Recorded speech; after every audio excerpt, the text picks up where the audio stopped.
അൽഹംദുലില്ലാഹ് വസ്സലാത്തു വസ്സലാമു അലാ റസൂലില്ലാഹ് വഅലാ ആലിഹി വസഹ്ബിഹി അജ്മഈൻ. പരിശുദ്ധ ഖുർആനിലെ സൂറത്തുൽ ബഖറയാണ് നമ്മൾ പറഞ്ഞുകൊണ്ടിരുന്നത്. അതിൽ 23, 24 ആയത്താണ് കഴിഞ്ഞ ദിവസം വിശദീകരിച്ച്. ഇനി നമ്മൾ പറയുന്നത് 25-ാമത്തെ ആയത്താണ്. അത് നോക്കാം. വബശ്ശിരില്ലദീന ആമനു. ബഷീർ എന്ന് പറഞ്ഞാൽ എന്താ? ബഷീർ എന്ന് പറഞ്ഞാൽ സന്തോഷ വാർത്ത അറിയിക്കുക. ബിഷാറത്ത് പറഞ്ഞാൽ എന്താണ്? സന്തോഷം ഉണ്ടാവുന്ന വർത്തമാനം. ആ വർത്തമാനം പറയുമ്പോൾ അയാളുടെ ശരീരത്തിൽ എന്തുണ്ടാവും? ആ സന്തോഷം എന്താവും? പ്രകടമാവും.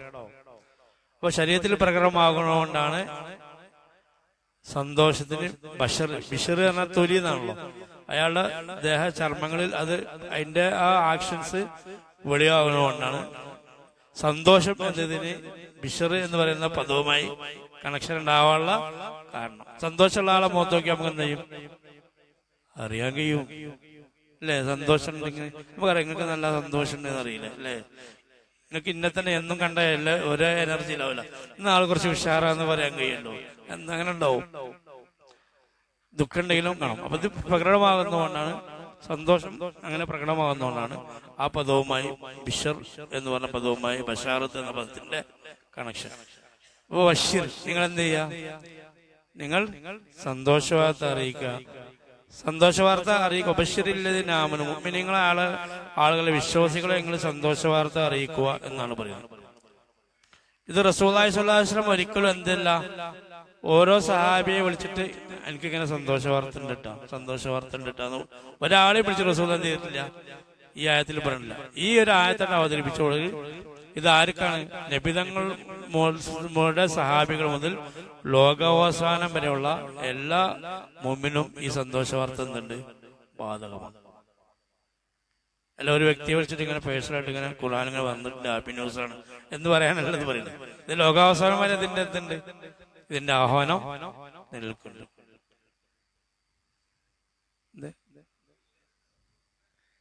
ഇങ്ങനെ കുറെ സന്തോഷ വാർത്തകൾ കാണാം. ഖുർആനിലുണ്ട്, ഹദീസിലുണ്ട്. അതിൽപ്പെട്ടൊരു വേറെ സന്തോഷ വാർത്ത ഞാൻ പറഞ്ഞുതരാം, വായിച്ചുതരാം ഹദീസിൽ. ആ സന്തോഷ വാർത്ത നിങ്ങൾക്ക് ഇന്ന് കിട്ടിക്കണമെന്ന് ആലോചിച്ചാൽ മതി. എന്താ അറിയോ? ബഷീറുൽ മശാഇന, നടക്കുന്ന ആളുകൾക്ക് സന്തോഷ വാർത്ത അറിയിക്കുക. ഇലൽ മസാജിദി, പള്ളികളിലേക്ക്. എപ്പോ? ഫീ ളുലമിൽ ലയാലി, രാത്രിയുടെ ഇരുട്ടുകളിൽ. അപ്പൊ ഇശാവാൻ കൊടുക്കുമ്പോ ജമാഅത്തിന് വേണ്ടി പള്ളിയിലേക്ക് പോകുന്ന ആൾക്കാരോട്, സുബ്ഹിവാൻ കൊടുക്കുമ്പോ ജമാഅത്തിന് പള്ളിക്ക് പോകുന്ന ആൾക്കാരോട് ഒരു സന്തോഷ വാർത്തകള് അറിയിച്ചാളി. എന്താണ്? ബിന്നൂരി താമി യൗമൽ ഖിയാമ, പരിപൂർണമായ പ്രകാശം ഉണ്ടാവും എന്ന വിഷയത്തിൽ ഒരു സംശയമില്ല. ഇശാ ജമാഅത്തിനും സുബഹി ജമാഅത്തിനും പള്ളിയിലേക്ക് പോകുന്ന വ്യക്തിക്ക് പരിപൂർണമായ പ്രകാശം ഉണ്ടാവും എന്നുള്ളതിൽ ഒരു സംശയമില്ല. ഖിയാമത്ത് നാളിൽ ആ പ്രകാശത്തിന്റെ കൂടെ അയാളുടെ കൂടെ ആ പരിപൂർണമായ പ്രകാശം ഉണ്ടാവും എന്ന് ഉറപ്പ്. ആ സന്തോഷ വാർത്ത നബിയെ നിങ്ങൾ അവർക്കൊണ്ട് പാസ് ചെയ്താളി, അറിയിച്ചു കൊടുത്താളി എന്ന് അല്ലാഹു തആല റസൂലാണ്. അപ്പൊ ഇശാ ജമാഅത്തിനും സുബഹിക്കും ജമാഅത്തിന് പോവുകയാണെങ്കിൽ അയാൾക്ക് പരലോകത്ത് 100% എന്തുണ്ടാവും? പ്രകാശം. പരലോകത്തിൽ മുമ്പിന് എപ്പോഴും പ്രകാശം ആവശ്യമാണ്. ആ പ്രകാശം കൊണ്ടാണ് അവന് മഹ്ശറിലെ വിളിച്ചു കൂട്ടപ്പെടുന്ന സഭയിലേക്ക് അവൻ എത്തപ്പെടുക. അപ്പൊ ഇരുട്ടി തപ്പി ഇടങ്ങാറായി അങ്ങനെ പോകുന്നവരുണ്ടാവും. വെളിച്ചം കൊണ്ട് അതിപ്രസരിക്കൊണ്ട് ദൂരം ഒരു പ്രയാസമില്ലാതെ അത്രയും പരിപൂർണമായ പ്രകാശമുള്ളവരുണ്ടാവും. ആ പ്രകാശം നടക്കുമ്പോ ചില മോമിനങ്ങൾ പ്രകാശം കെട്ടവരൊക്കെ ചോദിക്കുന്ന, നിങ്ങളൊന്ന് ഞങ്ങളുടെ അടുത്ത് കൂടെ പോകും, ഞങ്ങളും കൂടെ നിങ്ങളൊരു പ്രകാശം എടുക്കട്ടെ എന്ന് ചോദിക്കുക വരെ ചെയ്യും. അത്രയും നല്ല പ്രകാശത്തിന്റെ ഉടമകളുണ്ടാവും. അപ്പൊ ഇശാ സുബ്ഹി ജമാഅത്ത് പള്ളിയിലേക്ക് പോകുന്നവരുണ്ടോ? പരിനിസ്കരിക്കണമെന്നല്ല, പള്ളിയിലേക്ക് പോകുന്നവർക്ക് എന്തുണ്ടോ? പൂർണ്ണമായ പ്രകാശം ഉണ്ടാവും. ഒരു ഉഷാറില്ലാത്ത തലകെട്ടലാണ് എല്ലാവരും. പിന്നെന്ത് ചെയ്യാ? ശരിയാക്കുക. ഉപശിരില്ലതിനാമനോ, അപ്പൊ മുഅ്മിനീങ്ങളെ സന്തോഷ വാർത്ത അറിയിക്കുക. വഅമിലു സ്വാലിഹാത്തി, സൽക്രമം ചെയ്യുന്നവരെയും സന്തോഷ വാർത്ത അറിയിക്കുക. അപ്പൊ ബിഷാറത്ത് വെറും ഈമാൻ ഉള്ളവർക്ക് മാത്രം. ഈമാനുള്ളവർ ഇവിടെ എന്താ പറഞ്ഞത്? മുഅ്മിനീങ്ങളെ സന്തോഷ വാർത്ത അറിയിക്കണം, അവർക്ക് ഈമാൻ ഉണ്ട് എന്നതാണ്. പക്ഷെ ആ ഈമാൻ കൊണ്ട് മാത്രമല്ല സന്തോഷ വാർത്തക്ക് അവർ അർഹരാകുന്നത്. അപ്പൊ ജസ്റ്റ് ഒരു മോമിനായതുകൊണ്ട് മാത്രം ഈ സന്തോഷ വാർത്തന്റെ പ്രയോറിറ്റിയിൽ ആരും വരുന്നില്ല. പേരിന് നോർമൽ മോമിനായിട്ട് വലിയ പേരൊക്കെ ഉണ്ടാവും, നാലക്ഷരം വാലൊക്കെ ഉണ്ടാവും. ഖജ, കുത്തുബ്, സിയാബുദ്ദീൻ, കമറുദ്ദീൻ, ദീനിന്റെ ശംസുദ്ദീൻ ഒക്കെ ഉണ്ടാവും, അങ്ങനൊക്കെ ഉണ്ടാവും. പക്ഷെ ദീനേറ്റ് അമൽ സ്വാലിഹാത്തില്ലെങ്കിൽ അയാൾക്ക് എന്തുണ്ടാവില്ല, ഈ പ്രകാശം കിട്ടൂല. ആലോചിച്ചോ. അപ്പൊ ഖുർആനിൽ അല്ലാഹു തആല പ്രകാശം ഉദ്ദേശിക്കുന്ന സന്തോഷ വാർത്ത നേടാൻ അർഹനാരാണ്? ഒന്ന് ഈമാനാണോ, വഅമലു സ്വാലിഹാത്ത്, ഏതുമാണോ, സൽക്രമവും വേണം. ഉണ്ട്, പലതും പല സംഗതിയാണ്. ഒന്നുണ്ടെങ്കിലും ഒന്നുണ്ടാവണം. അതിൽപ്പെട്ടതാണ് അമലു സ്വാലിഹാത്ത്, ഈമാനും ഏത്, വിശ്വാസം. നിസ്കാരവും സക്കാത്ത് ഉണ്ടെങ്കിൽ എന്തുണ്ടാവും? നിസ്കാരം പരിപൂർണ്ണാണെങ്കിൽ സക്കാത്തും പരിപൂർണ്ണവും, സക്കാത്ത് പരിപൂർണ്ണാണെങ്കിൽ നിസ്കാരം ഉണ്ടാവും. അതുപോലെ തന്നെ വേറെ അള്ളാഹുവിനോട് നന്ദി കാണിക്കുക, മാതാപിതാക്കളോട് നന്ദി, അങ്ങനെ കുറെ കാര്യങ്ങളുണ്ട്. അപ്പൊ വഅമിലു സ്വാലിഹാത്തി, സൽക്രമം ചെയ്യുകയും ചെയ്യുന്ന ആളുകളോടാണ് സന്തോഷവാർത്ത അറിയിക്കണ്ടേ. പേര് ലായിലാന്ന് പെരി പോയിരിക്കുന്ന ആളോട് നിങ്ങളിത് പറയേണ്ടതാണ്. എന്ത് ചെയ്യണോ?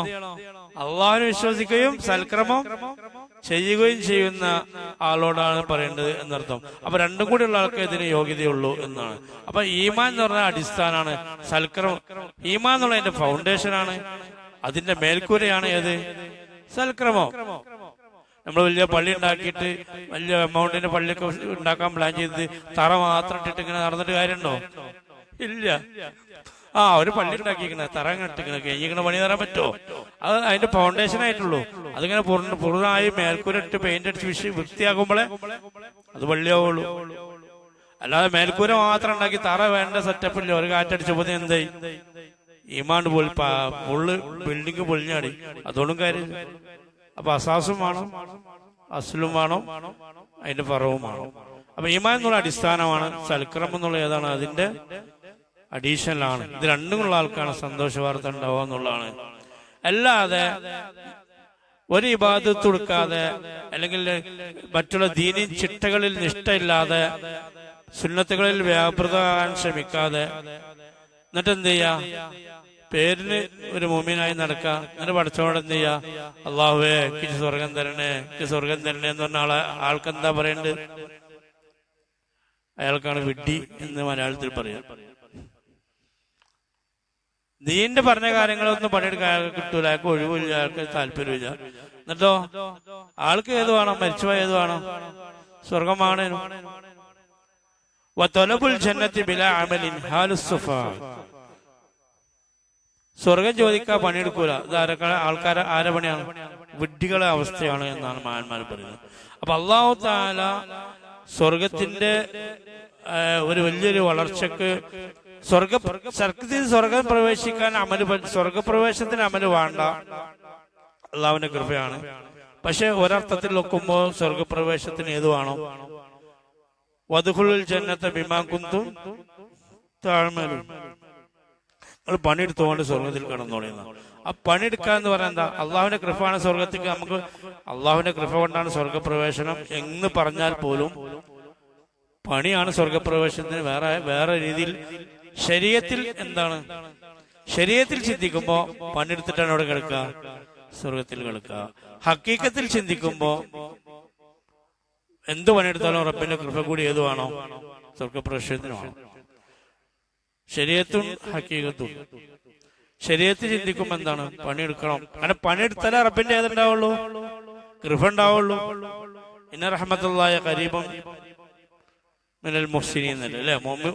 സൽക്രമം മുഹ്സിന അമലെന്നല്ല, നന്നായി സൽക്രമം ചെയ്യുന്നവർക്ക് കൂടെയാണ് അള്ളാഹുവിന്റെ ഏതുണ്ടാവുക, കൃപ ഉണ്ടാവുക എന്നുള്ളതാണ്. ശരീഅത്താണ്. എന്നാലും ഒരു മനുഷ്യന്റെ ചില നല്ല കർമ്മൊക്കെ ചെയ്യുന്നുണ്ട്, പക്ഷെ അയാളുടെ ചില ജീവിതത്തിൽ വന്ന ചില വളരെ മോശമായ ചില പ്രവർത്തനങ്ങളോ കാര്യങ്ങളോ പിന്നെ വിഷയം കൊണ്ടോ ചിലപ്പോൾ അയാൾക്ക് റബ്ബിന് വെറുപ്പുണ്ടെങ്കിൽ സ്വർഗം പ്രവേശിക്കാൻ ചാൻസ് ഇല്ല. അപ്പൊ മെയിൻ അടിസ്ഥാനം കൃപയാണ്. അപ്പൊ നമ്മൾ മനസ്സിലാക്കേണ്ട സംഗതി, നിങ്ങൾ സ്വർഗത്തിൽ പ്രവേശിക്കണമെങ്കിൽ എന്ത് വേണം, സൽക്രമം വേണം എന്നും കൂടി എന്താ പറഞ്ഞ കുഴപ്പമില്ല. വേണം എന്നും കൂടി നമ്മൾ എന്ത് ചെയ്യണം, ഈ വിഷയത്തിൽ മനസ്സിലാക്കണം. അതുകൊണ്ടാണ് എന്താ വെച്ചാല്, അതുകൊണ്ടാണ് മുഅ്മിന്റെ ഈമാന്റെ 100 കൂടണം. 100 കൂടണമെങ്കിൽ ഏത് വേണം? സൽക്കർമ്മം വേണം. അപ്പോ മാത്രമല്ല, മുഅ്മിന് ഒരുപാട് കടമ്പകൾ കടക്കേണ്ടതുണ്ട്. റസൂലുള്ളാഹി സ്വല്ലല്ലാഹു അലൈഹി വസല്ലം ഞാൻ പറഞ്ഞില്ല, മുമ്പ് ഒരു സ്ക്വയർ വരച്ചിട്ട് അതിൽ വിലങ്ങ കുറെ ക്രോസിൽ വരകൾ വരച്ചിട്ടുണ്ട്. ഇതൊക്കെ മുഅ്മിനെ നേരിടുന്ന കുറെ കടമ്പകളാണ്. ജീവിതത്തിൽ ഒരുപാട് ഘട്ടങ്ങൾ, നമ്മൾ ജീവിതത്തിൽ ഒരുപാട് കടമ്പകൾ എടുത്തിട്ടുണ്ട്. ഇപ്പൊ നമുക്ക് വീടിന്റെ ആവശ്യം ഉണ്ടാവും, മക്കളെ കല്യാണം ആവശ്യം ഉണ്ടാവും, അസുഖങ്ങളുണ്ടാവും, പല പരീക്ഷകളുണ്ടാവും. അതൊക്കെ കടക്കുമ്പോഴാണ് മുഅ്മിൻ എന്ത് ചെയ്യുക, മരണപ്പെടുക. അപ്പൊ ആ കടക്കുന്ന ഘട്ടത്തിലൊക്കെ അവനെ അതിനെ നല്ല രീതിയിൽ സമീപിക്കണമെങ്കിൽ അയാൾക്ക് എന്ത് വേണം? ഹൃദയത്തിൽ 100 വേണം. ഹൃദയത്തിൽ 100 കൂടണമെങ്കിൽ ഏത് വേണം? സൽക്കർമ്മം വേണം. അതുകൊണ്ടാണ് സൽക്കർമ്മ ഈ കൂട്ടത്തിൽ പറയാനുള്ള കാരണം. കാരണം നമ്മൾ പ്രതിസന്ധികൾ കടക്കണമെങ്കിൽ നമുക്ക് നല്ല ധൈര്യത്തിൽ അള്ളാഹുവിന്റെ കൂടെ ഉണ്ട് എന്ന് ഉറച്ച് മുന്നോട്ട് പോകാൻ എന്തുകൊണ്ടാ അങ്ങനെ ഒരു തോന്നൽ നമുക്ക് വരുന്നത്? എന്തുകൊണ്ടാ? റബ്ബ് നമ്മളെ കൂടെ, നമ്മൾ റബ്ബിനെ കൂടെ നിർത്തിയതുകൊണ്ടാണ്. എല്ലാത്തവനെ പതറൂലേന്ന്, എല്ലാത്തവരും നിസ്കാരം നിസ്കാരം ചിട്ടിങ്കാരും ഭാഗത്തില്ലാത്തവരുടെ പ്രശ്നം വന്നാൽ പതറൂല അയാള്. അതൊക്കെ റബ്ബിന് ഓർമ്മ ഉണ്ടാവോ? മറ്റേ എന്ത് പ്രതിസന്ധി ഉണ്ടെങ്കിലും എന്റെ റബ്ബിന്റെ കൂടെ ഉണ്ട്, ഒരു പ്രശ്നമില്ല എന്ന ബോധം ഉണ്ടാക്കണ എന്താണ്? നമ്മളെ 100 ആ 100 ഉണ്ടായത് നമുക്ക് ഇവിടുന്ന അമലു സ്വാലിഹാത്ത്, സൽക്രമമാണ്. അപ്പൊ സൽക്രമമാണ് നമുക്ക് വേണ്ടത്. ജീവിതം മുഴുവൻ സൽക്രമം, ഉണർന്നു മുതൽ ഉറങ്ങണ വരെ സൽക്രമമാണ്. അതിന്റെ കൂടെ നമ്മൾ ഭൗതികമായ പണി എടുക്കേണ്ടത്. ആ പണിന്റെ കൂടെയൊക്കെ റബ്ബ് നമ്മളെ കൂടെ നിർത്തിയിട്ട് അള്ളാഹുവിന്റെ ദിക്റില്, നമുക്ക് ദിക്റിന് ഒരു തടസ്സമില്ല. അള്ളാഹുവിന്റെ ദിക്ർ എപ്പോഴും നമ്മുടെ നാവിലും ഹൃദയത്തിലും പ്രവർത്തനത്തിലും ചിന്തയിലുണ്ടായ സൽക്രമിയായി അള്ളാഹു തആല സഹായിക്കട്ടെ. അപ്പോ അമീൻ സ്വാലിഹാത്തി, നിങ്ങൾ എന്ത് ചെയ്യണം? നിങ്ങൾ സൽക്രമം പ്രവർത്തിക്കണം. അങ്ങനത്തെ അമീൻ സ്വാലിഹാത്തി, സൽക്രമം പ്രവർത്തിക്കുന്ന ആളുകളോട് നിങ്ങൾ എന്ത് ചെയ്യണം? സന്തോഷ വാർത്ത അറിയിക്കണം. എന്താണ് അറിയിക്കേണ്ടത്? അന്നലഹും, തീർച്ചയായിട്ടും അവർക്കുണ്ട്, ജന്നാത്തിൻ, എന്തുണ്ട്? സ്വർഗങ്ങളുണ്ട്. അപ്പൊ നിങ്ങൾ ആലോചിച്ച് നോക്കൂ, ഇവിടെ സ്വർഗത്തിന് പ്രവേശിക്കാനും അല്ലാഹു തആല സ്വർഗങ്ങൾക്ക് സന്തോഷത്തില് സ്വർഗം കിട്ടുമെന്ന സന്തോഷ വാർത്ത, സന്തോഷത്തിന്റെ ആളുകളായി നിങ്ങൾ തീരണമെങ്കിൽ സൽക്രമമാണോ ഈമാനുമാണോ? അവരോടത് പറയുന്നത്. അന്നലഹും, തീർച്ചയായിട്ടും അവർക്കുണ്ട്, ജന്നാത്തിൻ, എന്തുണ്ട്? ജന്നാത്ത് പറഞ്ഞാൽ എന്താ?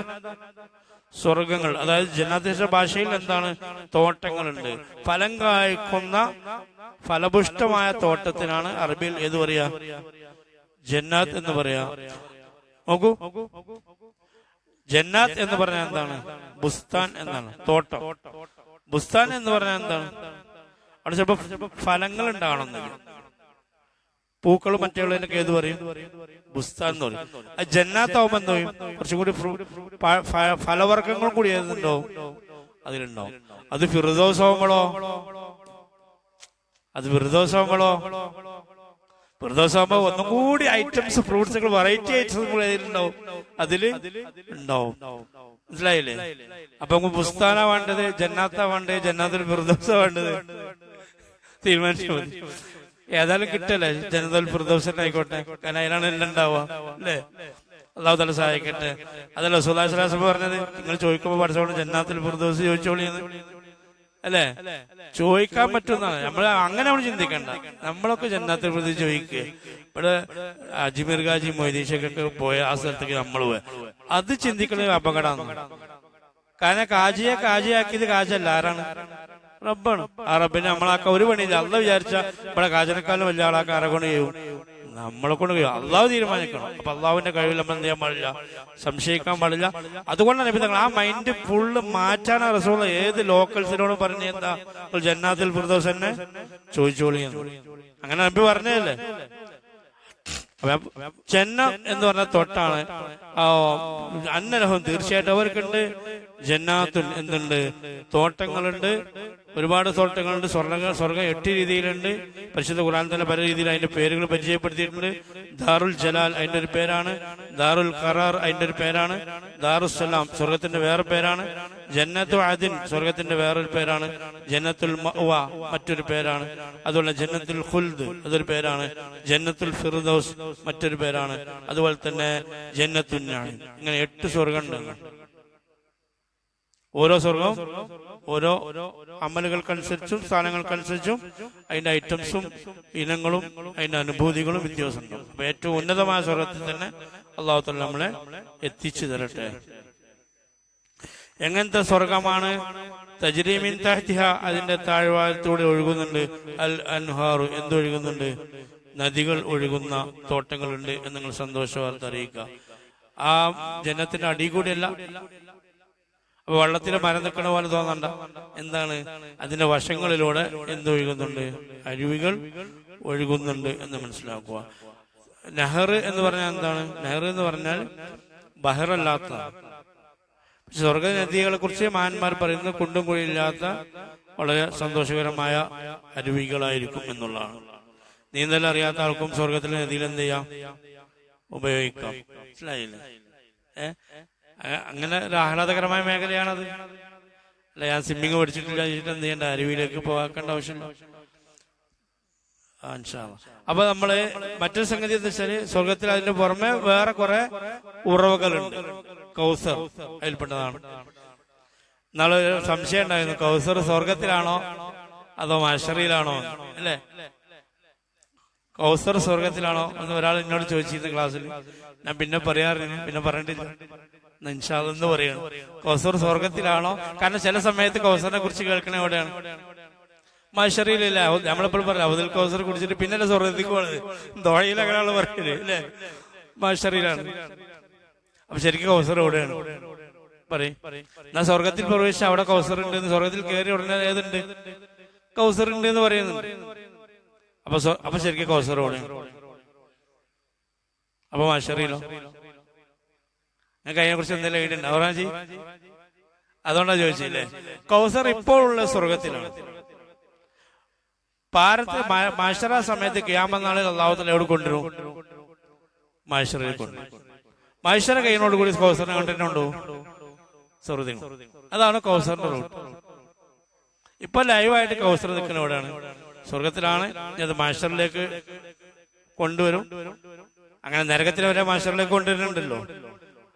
അത് കഴിഞ്ഞാൽ വീണ്ടും കൗസറിനെ എവിടേക്ക് മാറ്റും? സ്വർഗത്തിലേക്ക് മാറ്റും. ഇതാണ് കൗസറിന്റെ റൂട്ടിംഗ് എന്ന് മനസ്സിലാക്കുക. അതുപോലെ സഞ്ചബീൽ എന്ന് പറഞ്ഞ അരുവിയുണ്ട്. അതുപോലെ തന്നെ സൽസബീൽ എന്ന് പറഞ്ഞ അരുവിയുണ്ട്. അതുപോലെ റഹീഖ് എന്ന് പറഞ്ഞ അരുവിയുണ്ട്. ഇങ്ങനെ പല വ്യത്യസ്തമായ അരുവികൾ, അതിന്റെ രീതികൾ അവിടെ കാണാം. അതൊക്കെ ഹദീസിൽ സ്ഥിരപ്പെട്ടതാണ്. ഖുറാനിലും കാണാം അല്ലെ? സൽസബീല ഖുറാനില്, റഹീഖ് കാണാം. അന്നലഹും, തീർച്ചയായിട്ടും അവർക്കുണ്ട്, ജന്നാത്തിൻ തോട്ടങ്ങളുണ്ട്, തജ്രി മിൻ തഹ്തിഹ, അതിന്റെ താഴ്വാരത്തിൽ കൂടെ ഒഴുകുന്നുണ്ട്. എന്തുണ്ട്? അരുവികൾ ഒഴുകുന്നുണ്ട്. ഇതിന്റെയൊക്കെ പുറമെ ഇതൊക്കെ മലക്കുകൾ വഴി അള്ളാഹുവിന്റെ അടിമക്ക് പരലോകത്ത് കിട്ടുന്ന പാനീയങ്ങളാണ്. നോക്കൂ, ഇതൊക്കെ മലക്കൾ സപ്പോർട്ട് നമുക്ക് തന്നിട്ട് കൊടുന്നേരും, പാർന്നേരും, കോപ്പെടുത്ത് തരും, നമ്മൾ കുടിക്കും. അങ്ങനെ ചെയ്യണം. ഇതൊക്കെ കൂടാതെ, ഇതൊന്നുമില്ലാതെ റബ്ബുദാന തന്നെ ഒറ്റയ്ക്ക്, മലക്കളുടെ വാസ്യത്തെ ഇല്ലാതെ, സപ്പോർട്ടിങ് ഇല്ലാതെ അല്ലാഹു തആല തന്നെ എന്റെ അടിമകൾക്ക് ഞാൻ വേറെ വെള്ളം കൊടുക്കുന്നു ഇവിടെ പറയുന്നുണ്ട്. പരിശുദ്ധ ഖുർആനിൽ പറയുന്നു. മലക്കൾ ഇല്ലാതെയും ചെയ്യുന്നു. വസഖാഹു റബ്ബുഹും ശറാബൻ തഹൂറ, സൂറത്തുൽ ഇൻസാനിൽ കാണാം. അവരുടെ റബ്ബ് അവർക്ക് വളരെ ശുദ്ധമായ പാനീയം അവർക്ക് അല്ലാഹു തആല എന്ത് ചെയ്യും? അവർക്ക് കൊടുക്കുമെന്ന് കാണാം. അപ്പൊ അത് വേറെ. ഏതായാലും നമ്മൾ നോക്കുക, കുല്ലമാ റുസിഖൂ മിൻഹ, അതിൽ നിന്ന് അവർക്ക് ഭക്ഷിക്കപ്പെടുമ്പോഴൊക്കെയും, സ്വർഗീയ ഭക്ഷണത്തിൽ നിന്ന് അവർക്ക് ഭക്ഷിക്കപ്പെടുമ്പോഴേക്കും, മിൻ സമറത്തിൻ, കായ്കനികളിൽ നിന്ന് ഭക്ഷിക്കപ്പെടുമ്പോഴൊക്കെയും, റിസ്കൻ, അവർക്കുള്ള റിസ്കിന്, റിസ്ക് എന്താണ്? മനുഷ്യന് ജീവിക്കാൻ ഉപകരിക്കുന്ന സാധനത്തിനാണ് ഇത് പറയാ, റിസ്ക് പറയാ. നിങ്ങള് സ്വർഗത്തിൽ കായ്കനികൾ എന്ന് പറയുമ്പോ പിന്നെ കഞ്ഞിയും ചമ്മന്തിയും കുടിക്കുന്നവർക്ക് അങ്ങനെ ആഗ്രഹം ഉണ്ടാവും. ഞാൻ പറഞ്ഞത് ഓരോ അവിടെ ഏറ്റവും നല്ല വിശിഷ്ട ഐറ്റംസിനെ പറയുന്നുള്ളൂ. റിസ്കിന് എന്താണ്? അവർക്ക് ഭക്ഷിക്കുമ്പോഴേക്കും കാലു, അവർ പറയും ഹാദല്ലദീ റുസ്ഖ്നാ മിൻ ഖബൽ, ഇതല്ലേ നമ്മൾ മുമ്പ് കഴിച്ചത് എന്ന് പറയും. രണ്ട് സംഗതിയാണ്. ഒന്ന്, ഈ സാധനക്കാൾ ദുന്യാവിൽ ഇല്ലായിരുന്നോ എന്ന് പറയുന്നു. രണ്ട്, അവർക്ക് കൊടുത്ത സാധനം പിന്നെ അതേപോലത്തെ സാധനം കൊടുക്കുമ്പോൾ അവർ പറയുന്നത് ഇതിപ്പോ നേരത്തെ നമ്മൾ തിന്ന സാധനമല്ലേ, ഭക്ഷിച്ച സാധനമല്ലേ എന്ന് പറയുന്നു. അപ്പൊ രണ്ട് സംഗതിയാണ് മനസ്സിലാക്കേണ്ടത്. ഒന്ന്, ദുനിയാവിലുള്ള പല സാധനങ്ങളും അതേ ഷേപ്പിൽ അതേ രൂപം, അതായത് അതേ ആ സാധനങ്ങൾ അവിടെ ഉണ്ടാവും, പക്ഷെ പരിപൂർണമായിട്ട് മാറ്റുണ്ടാവും. അതെന്താ കാരണം എന്ന് വെച്ചാൽ, ദുനിയാവിൽ അറിയപ്പെട്ട ചില സാധനങ്ങൾ സ്വർഗത്തിൽ ഉണ്ടാകാൻ കാരണം വെച്ചാൽ അതിന്റെ ഐറ്റംസ് മാറുമ്പോഴാണ് ഈ സാധനം പഠിച്ചോനെ ഇത്ര വലുപ്പമുള്ള സാധനങ്ങളൊക്കെ ഉണ്ടാവും, ഇത്ര ടേസ്റ്റുള്ള സാധനങ്ങളൊക്കെ ഉണ്ട് അല്ലെ. നമ്മൾ ഇവിടുന്ന് ഒരു ആപ്പിൾ കഴിക്കുന്നു, കാശ്മീരിൽ പോയിട്ട് ലൈവായിട്ട് ആപ്പിൾ കഴിക്കുമ്പോൾ പഠിച്ചോനെ ആപ്പിൾ ഇത്ര ടേസ്റ്റ് ഉണ്ടാവും. അപ്പൊ ആപ്പിളുള്ള സംഗതി എന്ത് ചെയ്യണം? മുൻകൂട്ടി നമുക്ക് എന്ത് ചെയ്യണം? അറിയണം. മറ്റേത് ഫസ്റ്റ് അനുഭവിക്കുമ്പോ അതിങ്ങനെ എന്തോ ഒരു സാധനക്കാരെന്ന് തോന്നുള്ളൂ. അപ്പൊ നമുക്ക് അറിയുന്ന സാധനങ്ങൾ, അറിയുന്ന സാധനങ്ങൾ തന്നെ നമ്മൾ അതിശയിപ്പിക്കുന്ന വെറൈറ്റി ഐറ്റംസിലാണ് എവിടെ ഉണ്ടാകുക? സ്വർഗത്തിലുണ്ടാകുക. അതാണ് അറിയുന്ന സാധനം വേറെ ഐറ്റംസിൽ കാണുമ്പോഴാണ് നമുക്ക് എന്താ അതിൽ അതിശയം തോന്നുക. എന്താണ്? ഈ സാധനം ഇങ്ങനെയൊക്കെ ഉണ്ട്, എത്ര ടേസ്റ്റ് ഉണ്ടാ. നമ്മൾ സത്യത്തിൽ പല ഫ്രൂട്ട്സ് നമ്മൾ എന്ത് ചെയ്യണില്ല, അതിന്റെ ഒറിജിനൽ ടേസ്റ്റ് നമുക്ക് കിട്ടണില്ല അല്ലേ. അപ്പോ എന്താ കാരണം? അപ്പൊ അറിയുമ്പോഴാണ് അതിന്റെ ടേസ്റ്റ്, അറിയുമ്പോഴാണ് ഇത് എത്രയോ മനോഹരമാണ് ഈ ടേസ്റ്റ് എന്ന് പറയുന്നത്. ചില സാധനങ്ങൾ അതാണ് മുമ്പ് ദുനിയാവിൽ കഴിച്ചതാണെന്ന് അവർക്ക് തോന്നുന്നു, പക്ഷെ ഭക്ഷിച്ച ഒരു മനസ്സിലാവും ഇതെന്തല്ല, ആ സാധനമേ അല്ല. അല്ലെങ്കിൽ ഒരേ ഐറ്റംസ് തന്നെ കൊടുത്തിട്ട് നിങ്ങൾ ആലോചിച്ച് നോക്കൂ, വിഷയദാരിദ്ര്യം കൊണ്ടല്ലോ എത്ര റബ്ബർ ഉണ്ടാക്കാൻ പറ്റുമല്ലോ.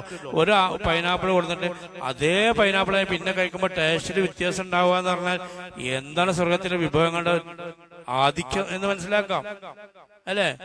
ഒരു സാധനം തന്നെ അവർക്ക് തോന്നുന്ന രൂപത്തിൽ അത്രയും ഐറ്റംസ് മാറ്റണമെങ്കിൽ സ്വർഗീയ വിഭവങ്ങളുടെ ആധിക്യമാണ് അവിടെ മനസ്സിലാവും. ഒന്ന് മനസ്സിലാവില്ല എന്ന് തോന്നുന്നു, പക്ഷെ അങ്ങനെയാണ് സംഭവം അല്ലെ. കുല്ലമാ റുസിഖു മിൻ സമറത്തിൻ റിസ്ഖൻ ഖാലു ഹാദല്ലദീ റുസിഖനാ മിൻ ഖബൽ വൗതൂബിഹി മുതശാബിഹ. അവർക്ക് എന്താണ്? പരസ്പര സാദൃശ്യമുള്ള സംഗതിയാണ് കൊടുത്തിട്ടുള്ളത്. യഥാർത്ഥത്തിൽ കൊടുത്ത ഓരോ സംഗതി എന്തല്ല, ഒന്നല്ല.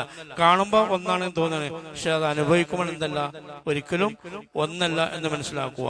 ഒരിക്കലേ ഒരു ജൂതൻ വന്ന് റസൂലുള്ളാഹി സ്വല്ലല്ലാഹു അലൈഹി വസല്ലം നിർത്താണ്, ഒരു ജൂതൻ വന്ന് ചെറിയൊരു ഇതോളൂ അല്ല ഇതില്ല, ജസ്റ്റ് തോന്നാ പോലെ. ഒരു ജൂതൻ വന്ന് റസൂലുള്ളാഹി സ്വല്ലല്ലാഹു അലൈഹി വസല്ലമയോട് എന്ത് ചെയ്തു?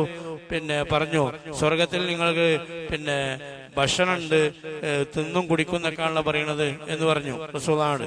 അപ്പൊ റസൂൽ പറഞ്ഞു അതെ കുടിക്കും എന്ന് പറഞ്ഞു. അവിടെ തിന്നും കുടിക്കും ഭോഗിക്കും. ഓരോ മനുഷ്യനും 100 ആളെ പവർ ഉണ്ടാവുന്ന, തിന്നിനോടത്തും കുടിക്കണോടത്തും ഭോഗിക്കണോടത്തും എന്ന് ആര് പറഞ്ഞു? ആ ജൂതനെ നബി തങ്ങൾ മറുപടി എടുത്തപ്പോൾ ചോദിച്ചു, അങ്ങനെയൊക്കെ തീറ്റയും കൂടി ഉണ്ടായ അവിടെ പിന്നെ വിസർജിക്കേണ്ട ആവശ്യം വരില്ല എന്ന് വെച്ചപ്പോ റസൂലുള്ളാഹി സ്വല്ലല്ലാഹു അലൈഹി വസല്ലം പറഞ്ഞു അവിടെ എന്തുണ്ടാവില്ല, വിസർജിക്കുന്ന സ്വഭാവം ഉണ്ടാവില്ല. സ്വർഗത്തിലുള്ള വിയർപ്പിലൂടെ എന്ത് ചെയ്യും? അത് ഡിസ്ട്രിബ്യൂട്ട് ചെയ്ത് പോകും എന്ന് റസൂലുള്ളാഹി സ്വല്ലല്ലാഹു അലൈഹി വസല്ലം പറയുന്നുണ്ട്. വലഹും ഫിഹാ അസ്വാജും മുത്തഹറ. നിർത്തണ. വലഹും അവർക്കുണ്ട്, അവിടെ ഉണ്ട് അസ്വാജുൻ ഇണകളുണ്ടാവും, മുത്തഹറ പരിശുദ്ധകളായ ഇണകളുണ്ടാവും. എന്താ അർത്ഥം? പരിശുദ്ധരായ ഇണകൾ ഇതാ പെണ്ണുകൾക്കും ഉണ്ടാവട്ടാ. ഇണ എന്ന് പറഞ്ഞാൽ ആണ് പെണ്ണും ഉണ്ടാവും, പെണ്ണിന് ആരുണ്ടാവും. ആണ് പെണ്ണുണ്ടെങ്കിൽ ഓട്ടോമാറ്റിക് ആ പെണ്ണിന് ആരുണ്ട്, ആണുണ്ട് എന്ന് മനസ്സിലാക്കും. അത് ആണുങ്ങൾക്ക് മാത്രമുള്ള പ്രയോറിറ്റി ആയിട്ട് കാണണ്ട, മനസ്സിലായില്ല. നമുക്കൊരു പെണ്ണുണ്ടെങ്കിൽ ആ പെണ്ണിന് എന്തുണ്ട്, ആണായി നമ്മൾ വരാന്നുള്ളതാണ്. വലഹും ഫിഹാ മുത്തഹറ പരിശുദ്ധകളായ സ്ത്രീകൾ ഉണ്ടാവുന്ന. പരിശുദ്ധത എന്ന് ഉദ്ദേശിക്കുന്നത് എന്താണ്? അത് ഞാൻ നിർത്തും ഇൻഷാ അല്ലാഹ്. എന്താണ് പരിശുദ്ധത? 2 നിലക്ക് പരിശുദ്ധതയാകേണ്ട സ്ത്രീകൾ. ഒന്ന്, അവർക്ക് അവരുടെ ഫിസിക്കലി ആയിട്ടുള്ള കുറെ പരിശുദ്ധതയുടെ കുറവുണ്ട്, ആർത്തവം അല്ലേ. അതുപോലെ തന്നെ എന്താണ് നിഫാസ്, അതുപോലെ തന്നെ മൂത്രിക്ക, കാഷ്ടിക്ക, ഇന്ദ്രിയം പുറപ്പെടുക, ഈ മൂക്കിൽ നിന്നുള്ള മ്ലേച്ഛത, അതുപോലെ തന്നെ കഫം, അങ്ങനത്തെ കുറെ സാധനങ്ങളുണ്ട്. ഈ സാധനങ്ങളൊക്കെ സത്യത്തില് പേഴ്സണലായി സെപ്പറേറ്റ് നോക്കുമ്പോൾ എന്താണ്, നമുക്ക് അത്ര ഇഷ്ടമുള്ള സാധനമാണോ? അല്ല. പിന്നെ അതിന്റെ അപ്പുറത്തുള്ള ഒരു വൈകാരിക കൊണ്ട് നമ്മുടെ സ്ത്രീകളെ സമീപിക്കാന്നുള്ളൂ. ശരിക്കും ഇതൊക്കെ ഓരോന്ന് ഒലിച്ചിടുമ്പോ എന്താവും, എല്ലാ എനർജി എന്താവും, കുറയും. അപ്പൊ ഇതൊക്കെ ഒഴിവായി കിട്ടാന്നുള്ളത് എന്താണ്? ഒരു പരിശുദ്ധതയാണ്. അപ്പൊ ഫിസിക്കലി അവരാരായിരിക്കും? പരിശുദ്ധയായിരിക്കും. ഇങ്ങനത്തെ ഒരു അവസ്ഥ ആർക്കും ഉണ്ടാവില്ല, അവിടെ മനുഷ്യന്മാർക്ക് ഉണ്ടാവില്ല. മറ്റൊന്ന്, അവരുടെ പരിശുദ്ധത എന്ന് പറഞ്ഞു കഴിഞ്ഞാൽ എന്താണ്? അവര് എല്ലാ നിലക്കും, അതായത് പരിശുദ്ധത എന്ന് പറഞ്ഞു കഴിഞ്ഞാൽ അവരുടെ പ്രകൃതിയിലുള്ള പരിശുദ്ധമായിരിക്കും. മോശ സ്വഭാവം ഉണ്ടാവില്ല. ഇവിടെ എത്ര നല്ലവരാണെങ്കിലും ചിലപ്പോൾ സ്വഭാവം മോശമായത് അതിന്റെ ഒരു ഇടങ്ങേറ് എല്ലാവർക്കും ഉണ്ടാവും. അപ്പൊ മോശം സ്വഭാവം തിരിച്ചുവിട്ടോ, അങ്ങോട്ടും കൊണ്ടായി പറയണേ. പെണ്ണുങ്ങളെ പറ്റി പറയുമ്പോൾ ശരിക്കണം, തിരിച്ചുവിട്ട് മോശം സ്വഭാവം ഉണ്ടാവില്ല, ഭർത്താവിലേക്ക് ആകർഷിക്കുന്നവരായിരിക്കും, വേറെ ആണുങ്ങളിലേക്ക് നോക്കൂല, ഇങ്ങനത്തെ കുറെ കാര്യങ്ങൾ അവരായിരിക്കും, പരിശുദ്ധരായിരിക്കും. അവരവിടെ ആരായിരിക്കും? ശാശ്വതരുമായിരിക്കും. ഇതൊക്കെ ദുന്യാവിൽ നമുക്ക് കിട്ടണമെങ്കിലും ഇവിടെ എന്തില്ല, ഇതിന് ലോങ് ലൈഫ് ഇല്ല എന്നുള്ളത് ഇതിന്റെ ഏറ്റവും വൻ മിസ്റ്റേക്കാണ്. എനിക്ക് നല്ല വീടുണ്ട്, പറമ്പുണ്ട്, നല്ല ഭാര്യ ഉണ്ട്, കുട്ടികളുണ്ട്, എല്ലാം ഉണ്ട്, സമ്പത്തുണ്ട്. പക്ഷെ ഇതിനൊരു ഗ്യാരണ്ടി ഇല്ല, എപ്പോഴാ ഈ ശ്വാസം നിൽക്കാന്നറിയില്ലല്ലോ. അതുകൊണ്ട് എന്തില്ല, അതിലെന്തില്ല, ഒരു ഹാപ്പിനെസ് ഇല്ല എന്നുള്ളതാണ്. ഏത് സംഗതി ലോങ് ലൈഫിൽ കിട്ടുമ്പോൾ അതിന്റെ ഹാപ്പിനെസ്, അതിന്റെ സന്തോഷം ഉണ്ടാവുക. അതുകൊണ്ട് അല്ലാഹു തആല മനുഷ്യന് വേണ്ടത് ലോങ് ലൈഫാണ്. അതുകൊണ്ടാണ് ഒരു കാലാകാലം ഉണ്ടാവുന്നത്. അപ്പൊ അവിടെ എത്തിക്കഴിഞ്ഞാൽ എന്താണ്, ആ വിഷയത്തിൽ സേഫാണ്. ഇവിടെ ദുന്യാവിൽ തന്നെ അങ്ങനെ കിട്ടിയ പിന്നെ നമുക്കൊരു പ്രശ്നവുമില്ലല്ലോ. എനിക്ക് എന്റെ അവിടെ 33 വയസ്സായിരിക്കുന്നു ആണും പെണ്ണും. ഈ 33 വയസ്സിന്റെ കാലാകാലം കിട്ടുക, അതുപോലെ തന്നെ ഈ 33 വയസ്സിൽ എന്നും ഇതേ എനർജി കിട്ടുക, എന്നും ഫുഡ് കിട്ടുക, പിന്നെ ഞാൻ സ്വർഗത്തിന് ആഗ്രഹിക്കേണ്ട ആവശ്യമില്ലല്ലോ. ഇവിടെ ഒന്നും സേഫല്ല, എന്ത് കിട്ടിയാലും ഇവിടെ എന്തുണ്ട്, സുരക്ഷിതത്തില്ല. അപ്പൊ ഒരു മനുഷ്യന് ഏറ്റവും കൂടുതൽ വേണ്ടത് സുരക്ഷിതത്താണ്. അത് സ്വർഗത്തിൽ ആദ്യം തന്നെ അല്ലാഹു തആല അഡ്വാൻസ് ആയിട്ട് ഇവിടെ പറയുകയാണ്. പിന്നെ മനുഷ്യന് വേണ്ടത് ഭക്ഷണമാണ്, പിന്നെ മനുഷ്യന് വേണ്ടത് എന്താണ്, ജീവിത സുഖങ്ങളാണ്. അതുകൊണ്ട് അതൊക്കെ എടുത്ത് ഇതല്ലാത്ത ഒരുപാട് കാര്യങ്ങൾ സ്വർഗത്തിലുണ്ട്.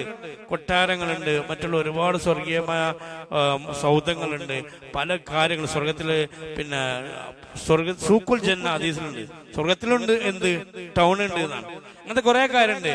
പക്ഷെ അതൊക്കെ ഉണ്ട്, അതൊക്കെ ഉണ്ടെങ്കിലും നമുക്ക് ഇവിടെ ആലോചിച്ച് നോക്കൂ, നമുക്കിവിടെ എല്ലാതുണ്ട്.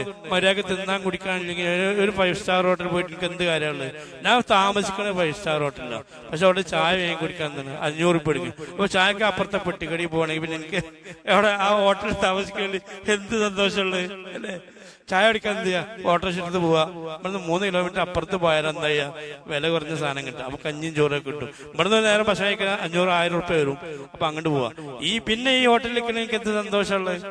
അപ്പൊ സ്വർഗത്തില് എല്ലാം ഉണ്ട്, എല്ലാം ഉണ്ട്. പക്ഷെ നമുക്ക് പ്രയോറിറ്റി കൊടുത്ത സാധനങ്ങൾ മാത്രം ഇവിടെ പറഞ്ഞിട്ടുള്ളൂ. അത് ഭക്ഷണം തന്നെ. ഒരു മനുഷ്യന്റെ ഫസ്റ്റ് പ്രയോറിറ്റി എന്താണ്? ഭക്ഷണം അല്ലേ? പിന്നെ എന്താണ്? ശാരീരിക സുഖം. അതുകൊണ്ടാണ് ഇത് മാത്രം എടുത്ത് പറയാനുള്ള കാരണം. ഇൻഷാ അല്ലാഹ് ഈ വക കാര്യങ്ങളുണ്ട് എന്ന് മുഅ്മിനീങ്ങളെ നിങ്ങൾ സന്തോഷ വാർത്ത അറിയിച്ചാളി എന്നാണ് പരിശുദ്ധ ഖുർആനിൽ റസൂലുള്ളാഹി സ്വല്ലല്ലാഹു അലൈഹി വസല്ലം പറയുന്നത്. അപ്പൊ അത് ജീവിതത്തിൽ അനുഭവിക്കാനും ആ ശാശ്വത ലോകത്തിൽ എത്താനും അല്ലാഹു തആല നമുക്ക് തൗഫീഖ് ചെയ്യട്ടെ. അല്ലാഹു തആല സ്വീകരിക്കട്ടെ, അല്ലാഹു തആല കബൂൽ ചെയ്യട്ടെ.